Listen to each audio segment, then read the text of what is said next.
Hello, good evening. Happy Wednesday. We are live here on both Facebook and Instagram. My name is Rochelle Lawson. I am the founder and CEO of At the Table Communication, where our mission is to support the preservation of families through education, leadership, and personal development for young women. And I'm super excited to be here. I know it's late, 11 o'clock here, 11 o'clock here in the Midwest, but just wanted to come on here tonight and give you 5 tips to nurture and maintain your relationships. I had a conversation the other day with a friend of mine who is in a relationship, a marriage relationship. And hi, Jill. Thank you for joining. She's in a marital relationship and she has been for about 5 years. Excuse me, been married for about a year and a half, but been in this relationship for about 5 years. Hi, Stephanie. And and she's been very challenged in this relationship. A lot of sacrifice for her spouse and for her spouse and his children that are her children, and not a lot of benefit for her in that relationship. So it's very one-sided in that regard. And so she's been very neglected and starved in that relationship. And so as we talked and shared, I just thought I wanted to come on here and talk a little bit about the fact that relationships have to be nurtured. Hey, Steph. Relationships have to be nurtured. They don't just exist well without work. I mean, when you hear people say that relationships require work, they do require work, but that work is just some basic relationship maintenance behaviors that are necessary to keep the two parties of the relationship, and this is any type, whether it be business, personal, professional, familial, spousal relationships, parent-child relationships, or what have you, to keep those relationships intact and strong for that matter. So, excuse me. As you guys know, first I wanted to do a couple housekeeping things. Wanted to let you guys know that I am planning to launch my book, Get Your Life, A Young Adult's Guide to Life and Relationships, on November the 6th. So I'm super excited about that. Yay! And that's my launch date. So you'll hear more about that as the time comes around. So I've been working very diligently to finish up the editing for that, and I'm super excited about that. So very proud of myself, and prayerfully it will be impactful for young people. And there may be some older people that can benefit from it too as well, of course, because people's lives mature and we grow, and we grow at different paces. So you may not have gotten some of the things that you needed as a young adult, but this book is tailored to young adults. So, thank you so much, Jill. I'm so excited. Yay, and congratulations to you too. And so I'm excited about that, and also launching some coaching programs going to go alongside with that.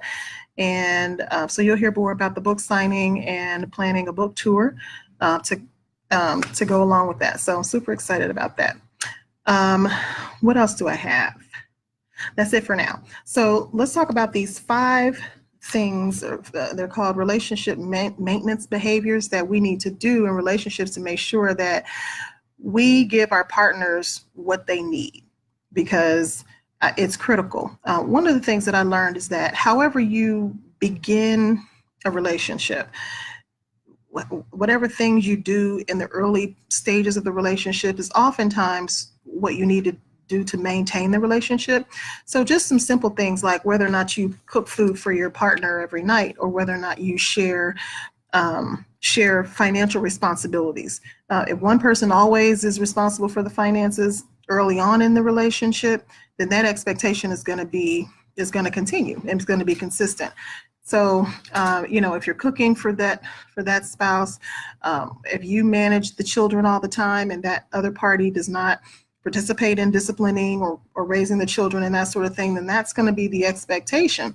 If you don't require that they do things for you, like buy you flowers or take you out on dates, or things like that, then that's how it's going to continue, right? Because we buy into what we we see and what we're getting early on in a relationship. And sometimes people can grow, in that, but oftentimes that's how it is. And so so these specific, and these are just 5 relationship maintenance behaviors are necessary to strengthen the relationship, to maintain relationships of all types. And so the first one is being positive. And this might sound like some of these might sound like they're very simple, but if you've been in a relationship that has been challenging or frustrated or in any way compromise, where there was lack, then you will know that this is real, right? People like to be around positivity, generally speaking. I mean, misery loves company, but so does positivity. Positive energy breeds positive energy. And so positive behaviors make people feel comfortable around other people. So being friendly when you go to the restaurant, if you're friendly to the waiters and waitresses, and then people enjoy when you come around, that makes your partner feel secure in that relationship, because it also makes them feel insecure, disrespected, or devalued in some way when you're not positive or when you're negative all the time, and then people don't want to be around you or your partner, right? So positivity and those being friendly, smiling, being kind, being generous, being cheerful and courteous are all positive behaviors that help to maintain relationships and help to strengthen relationships. So that might sound very, natural, but if you think about a relationship that you've had, or with your boss or your coworker or your spouse or your children, that were always negative, irritated, frustrated, mean, crude, just evil, right? You know that you didn't want to be bothered. And then you didn't have good relationships with other people as a result, because people didn't want to come to visit your house. People didn't want to be bothered with you or your children. They didn't want your spouse around. They didn't want your kids around. You didn't want to be around your kids. You might say, I love my child, but I hate my child. Like, at the same time, how do you have that love-hate relationship? Well, it really does exist, right? So being positive is one of those ways that we maintain relationships. Because, if you think about it, early on in relationships, you meet someone, there is a lot of positive energy between you, because that is what attracts you. Like those two ends of the battery, those positive parts of the battery come together and bring the energy together. And so there is positivity early on in the relationship, and that is attractive. So the second tip for maintaining and strengthening relationships is being open. And this speaks to being willing to talk to your partner, your friend, about the relationship and the things that are necessary in the relationship. It's it can be very disheartening. And I know that women experience this a lot, because we often are the ones who want to communicate or talk about the issues, the challenges that exist in the relationship. But when a partner or a friend refuses to open up and talk about issues, will turn their back and walk away, or just evade the conversation altogether. They may, close the door on you, turn their back and go to sleep on you, tell you they don't want to hear it, just depends on their temperament. But being closed about the issues or the things that are important to the relationship show a lack of care, and that is disheartening in that relationship. And so it's important that you maintain a level of openness. It's important that you maintain a level of openness to dealing with and talking about the issues that concern both parties in the relationship, in the marriage, the family as a whole, the business as a whole, so that you can this is so funny. So Jill and Stephanie both switched places. So now Stephanie's on Instagram and Jill's on Facebook Live. And so anyway, and so so that challenges the relationship when you close down and you don't want to talk about things. If it's important to me in a relationship, like if there's an issue that concerns me, for example, my love language is not being spoken and I feel starved. Right? So if you're my partner, my love language is words of affirmation. And if I don't hear compliments and support and encouragement and things like, you're doing such a great job, you're trying so hard and I appreciate that, and you're amazing at this, and we appreciate the way you do this or whatever, then then I'm not, I feel starved, because that makes me feel loved. And if you don't care enough about me to be intentional about speaking my love language and being open about talking about it when I need that from you as a partner, then we have a problem in this relationship. And so one of the partners will begin to feel disrespected or devalued, and the relationship will weaken as a result, right? So the first tip was to maintain positivity, and the second one was to maintain a level of openness, disclosing your thoughts and feelings, disclosing what's important to you, talking about your day. When I come home, I'm a single parent, but when I come home, I want to talk to my children about my day, and I want to talk to them about their day. And if they close up on me, then and are not interested in sharing what happened in their day, like in details, if I want to know the details. So if I disclose the details of my day to you, and then I say, so how was your day? And you say, it was good. It was all right. I'm like, so what'd you have for lunch? I didn't pack lunch for you today. So what'd you have for lunch? Those are those things that they're little things, but they mean so much in a relationship, because those are the nuances that bring us together, that really have nothing to do with the relationship, but it's how we relate to one another, right? And so that's very important.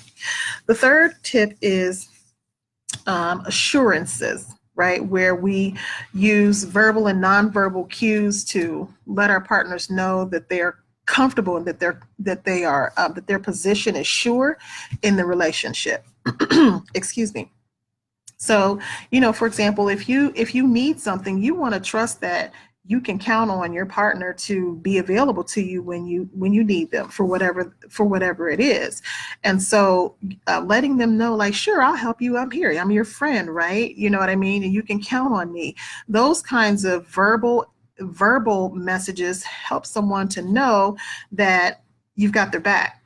And then non-verbally, the way you show up in the natural reassures them as well. And that's a critical part of maintaining and strengthening relationships. When if I know that I can absolutely count on you to be available to me for whatever my need is, then, I depend on you, and I'm going to feel confident in this relationship because, man, because they're there.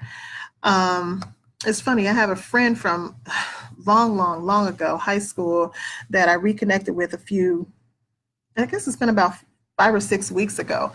And I have not talked to him since high school. Like, literally, he left our high school program and I had not talked to him for 30 years. Isn't that crazy? I know I don't look like I'm 30, right? But I hadn't talked to him for about 30 years. And since we reconnected, and we're just friends, and then we were brothers and sisters in our fraternity and sorority, and so the relationship is still there. But I hear from him every week. He's calling to check on me. I'm checking on him. We're supporting one another, and it's funny because I'll say, he's like, "What's going on?" And I'll say, "Well, it's nothing." He's like, "Nope, I want to know." And I love it because he's very solution oriented, and I need that because I don't have a lot of that in my life, and so I appreciate that from him, and I can depend on him for that, like he can depend on me for other things. So assuring your partner, whether it be verbally or non-verbally, that they can be counted on, that they can count on you, is a critical part of maintaining relationships. The fourth one is sharing your social networks, introducing your partner and your friends to your friends and family is another relationship maintenance tip that is important. When you take your friends home to your parents to meet your family, that means something. Because I have friends who say, "Oh, I want to go home with you when you go home," and I'm like, no,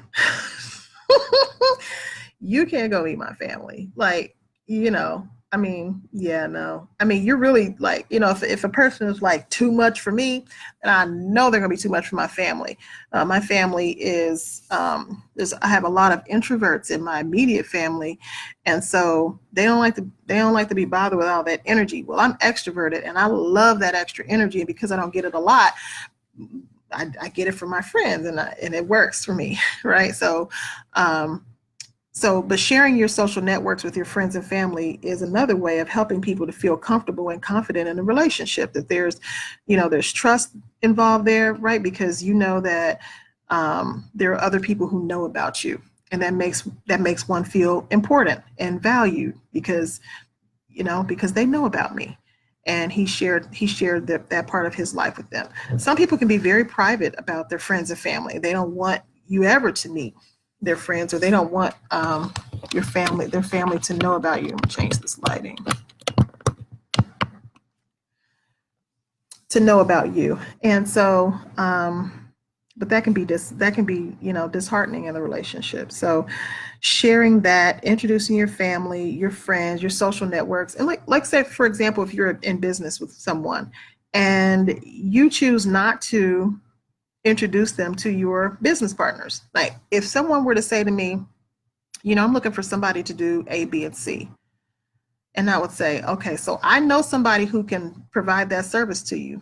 But if I introduce you to this person and this relationship doesn't go well, or you don't show up or something, then that's going to be on my name. And so I will refrain from making that introduction just because I know that people will trust you based on my word. So, in business relationships as well, the way you introduce people, the way you share your social networks really strengthens the relationship. And I know, Jill, you can relate to that because, you've experienced a lot of this in your business relationships, with some of your business relationships, and then others you hold very distant and don't connect those at all. So, and that's as it should be. And the fifth tip that I have is in relationships, it's important to share tasks. And you might think that that's another one of those menial things, but when one person is responsible for everything, when one person is responsible for everything, that's overwhelming. And one person might feel like they're being over benefited in the relationship or under benefited in that relationship as a result of them doing all the tasks. I pick up the kids every day. I pack the lunches every day, for the kids. I cook dinner every day. I wash the dishes every night, and you do nothing. I mean, you go to work, and that's it. And I'm responsible for all the other things. If the school calls and one of the kids is sick, I'm the one who has to leave to go pick up the kids from school, and you do nothing. And so those sharing those tasks and pulling your weight in the relationship is important. If one person does more than the other, and it's not tit for tat, like equal things. Hey, Amy, thank you for joining. It's not tit for tat. Whereas if I give you a ride, then you have to give me a ride. It's not like that, but it's equally rewarding, is what it is. Where what you do for me is rewarding for me based on what my needs are, and vice versa. But sharing those tasks is important to sharing the relationship. So you know that this works for us and it's equal for us. I have a friend who is in a relationship. There are four children in the home. There are four children in the home, and she and her boyfriend. He don't boil no water. He don't boil water. He don't do nothing. Okay, he don't boil water. He don't discipline the kids. He don't buy no groceries. He don't clean the house. He talks down to her, so he's not nurturing her in the relationship. So I'm like, so what is it exactly that you're getting from this relationship? So they're not sharing any tasks, and she does everything, and he does nothing, and she feels like she's outgrowing him. Yes, because the relationship is strained as a result of that. So it's important that we know that we have to invest our effort, our energy, our time, our money in a relationships and sharing tasks. So if I cook dinner and you wash the dishes, or we do it together, people really enjoy that in some relationships. Some people prefer to be in the kitchen alone and do it all and just serve the food, and they love that. Other people like to share in that experience, sharing and disciplining the children, sharing in the responsibilities of groceries or in the financial aspects of it, sharing in the responsibilities in business and so forth. That is an important part of relationship building, maintenance, and attraction. So again, the 5 tips for relationship maintenance are being positive, cheerful, jipper, not overly, but I mean, I'm an open person. I tend to be pretty, positive, pretty positive all the time. Well, not all the time, but most of the times I do have that other side, of course. And so, but being positive, being open to talk about the issues or the challenges of the relationship that are necessary. Not like beating a dead horse and always there's a problem, but really just talking about the issues that concern both parties so that, we get the issues out on the table and we can talk about it and work through it. Otherwise, we're not growing and likely not going to, be together long here. So the third one is verbal and nonverbal assurances, making sure that the other person knows that you're there for them, either by verbally telling them, I'm here, I got your back, you're not in this by yourself, I support you, those kinds of words that we use to express that support. And then also how we show up for them in the relationship also shows them non-verbally that what we say is what we mean, right? The fourth one is introducing your friends and family to your partner, connecting them in your life and helping them to feel welcome and valued, appreciated, and supported. And, because people know if I don't invite you and to share you with my friends, then either it's like something you're hiding something, or you don't want them to know me, you're embarrassed of something, all those kinds of feelings will show up if you don't. Excuse me. So you can see how that can help to strengthen a relationship, knowing that I'm important to you. And then the fifth one is sharing your tasks, the responsibilities of the relationship, the financial responsibilities, the raising of the children, the chores around the house, and whatever needs are in the business and so forth. Those tasks they're small, but they're things that have to be done. And when one person does more than the other person in a relationship, then you have one person that's over benefited because you're getting everything, and the other person is under benefited in the relationship, and they feel neglected. Excuse me. Excuse me. And so I had a little bit of a cold or something last week, so I still have a little residue of that. Excuse me. And so nobody wants to be overly benefited or under benefited in a relationship. Anytime I make an investment in something, I want a return on my investment. I call my bank and say, I can get 12% interest if I invest in this mutual fund. Why would I invest with you and get 2%? I want a return on my investment that's going to add value to me. Excuse me. Excuse me. So those are the 5 tips that I have for, and there are other things that you can do to maintain a relationship as well, but these are just 5 tips on helping to maintain your relationship. One of the things that is really important before we get into relationships is knowing who we are. And if you've listened to anything I've ever said, this is the foundational piece. It really starts with you. Every relationship that we have has one thing in common, and that is us. We are the common denominator in every single relationship. And so if you don't know who you are and what you bring to the table in a relationship, then how can you know what value you can add to the other person? How can you know what you need from that other person if you don't know what you have and what you're missing? How can you know that? And then sometimes we get it, we get in trouble where we expect the other person to know and to do, and then we don't even know. So how can they know to do, to support us or to serve us in whatever that, in whatever capacity? You don't even know yourself. You're like, I don't know what you need. What do you need? I don't know. Okay, well, neither one of us know. So I just encourage people, and I know if you know people who are young adults, 18 to 35, excuse me, years old, who are interested in relationships and that, share this message with them. You can share it out to them so they can listen to it. It'll be up on Instagram for 24 hours. I'm not sure about how long it stays up on Facebook in the lives, but share that with them, because before you add your life and connect your life to someone else, it's important that you know who you are. And I know that, people throw the language around a lot about knowing who you are, but it's a journey. It really is a journey. But there are things, there are parts of our lives that we can really get a good handle on before we enter into relationships.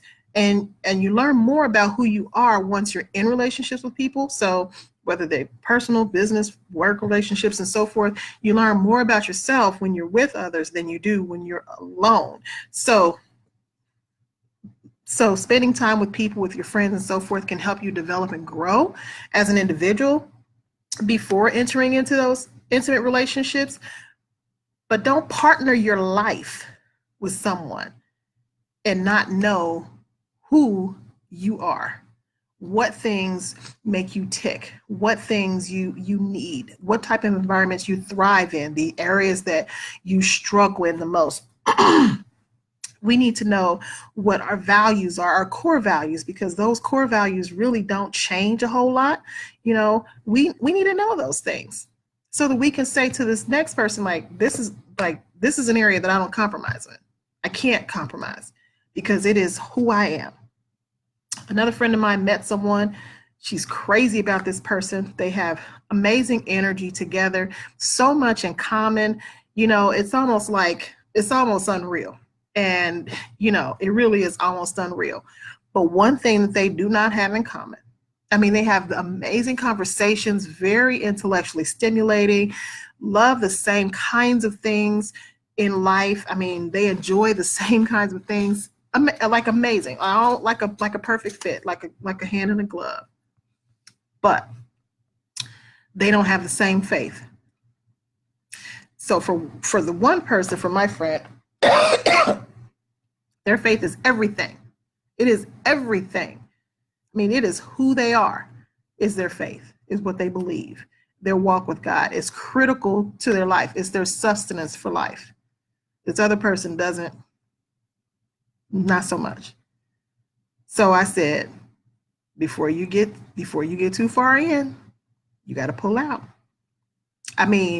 Somebody's going to get hurt because they care so much for one another. They get along so well, just in terms of their humanity. But that one area that is so important to the one person is something that she cannot compromise. Absolutely cannot compromise. The other person disregards. And it's like, yeah, I can't do that. I'm sorry. I cannot join my life to that. And that's our right, is also our responsibility, right?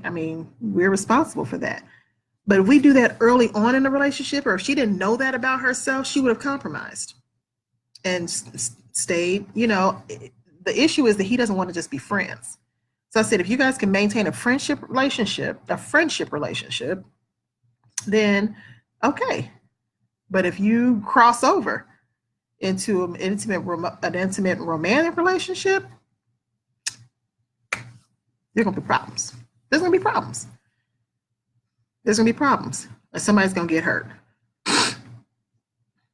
because she's not going to compromise forever. And we should not compromise at all. Those are things that are just non-negotiable. And everybody has non-negotiables in relationships. But The point is relationships must be nurtured. And in our nurturing of ourselves is an important part of that. If I say I'm going to call you, call you. If I'm going to come and visit, come and visit. If if I think about you in the morning and I send you a text message to say good morning, and you look forward to that message in the morning, I'm looking forward to it every morning. That's nurturing the relationship. It's almost like this concept called emotional grooming, but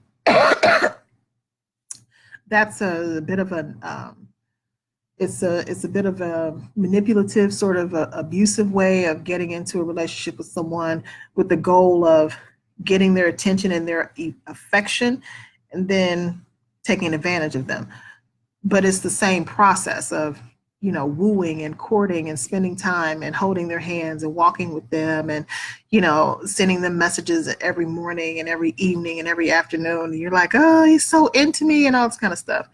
Yeah. So in any event, though, I just wanted to come on and share those 5 tips with you tonight. And again, please feel free to share this with your share this on your pages. If you know someone who's interested, you can share it, tag them, and share it in an inbox message. If you would do that, that's awesome. Thank you so much. And if you have any questions or comments or concerns, please feel free. Please let me know what kind of topics you like to talk about where it regards relationships, purpose, and identity. Those are the 3 overarching areas that I, excuse me, that I have decided to focus on, that I enjoy talking about and sharing and helping to see people transform and grow from. So please share that with me. Feel free to send me an inbox or a DM. Hey, Patty, how are you? Microwave, wave, hi.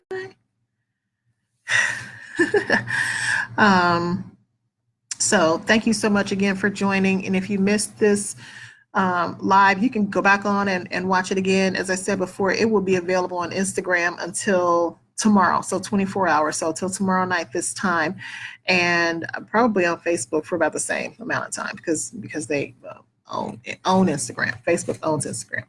So, all righty. Well, may the peace of the Lord be with you. I am good too. So glad to see you here and to know that you're doing well. May the peace of the Lord be with you. May the angels of God cover and keep and protect you tonight, you and your families. And I will see you again soon. Take care. Bye-bye.